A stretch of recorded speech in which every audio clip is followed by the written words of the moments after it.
ജമ്മുകശ്മീരിലെ പൂഞ്ചിലെത്തിയ PDP നേതാവും മുൻ മുഖ്യമന്ത്രിയുമായ മെഹബൂബ മുഫ്തിയെ പോലീസ് തടഞ്ഞു. സുരക്ഷാ കാരണങ്ങൾ ചൂണ്ടിക്കാട്ടിയാണ് നടപടി. നിതിൻ അംബുജൻ വിവരങ്ങളുമായി തുടരുന്നുണ്ട്. നിതിൻ, എന്താണ് സംഭവിച്ചത്? പോലീസ് ഇതുമായി ബന്ധപ്പെട്ട് സ്വീകരിച്ച നിലപാടെന്തായിരുന്നു? PDPയുടെ ഈ വിഷയത്തിലുള്ള പ്രതികരണം എങ്ങനെ? നിതിൻ.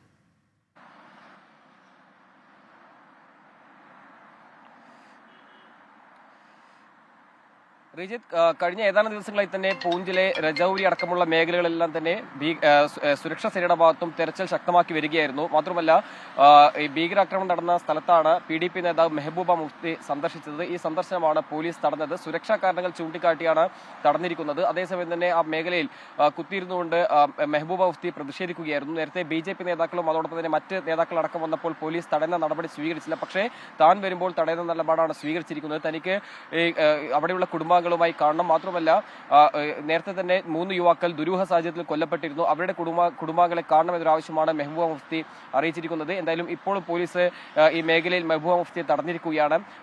കുടുംബാംഗങ്ങളെ കണ്ടതിന് ശേഷം മാത്രമേ ഈ സ്ഥലത്തുനിന്നും സന്ദർശനം അവസാനിപ്പിക്കുകയുള്ളൂ എന്നാണ് മെഹബൂബ മുഫ്തി അറിയിച്ചിരിക്കുന്നത്. എന്തായാലും മേഖലയിൽ ഇപ്പോൾ കൂടുതൽ പോലീസ് എത്തിയിരിക്കുകയാണ്. വലിയ ശക്തമായൊരു പ്രതിഷേധം മെഹബൂബ മുഫ്തി ഉന്നയിച്ചിരിക്കുകയാണ്. കാരണം BJP നേതാക്കളും അതോടൊപ്പം തന്നെ മറ്റ് നേതാക്കളും വന്നപ്പോൾ പോലീസ് തടയാത്ത നടപടി സ്വീകരിച്ചത് താൻ വരുമ്പോൾ എന്തുകൊണ്ട് ഇത്തരം നിലപാട് സ്വീകരിക്കുന്ന ചോദ്യമാണ് മെഹബൂബ മുഫ്തി ഉന്നയിച്ചിരിക്കുന്നത്.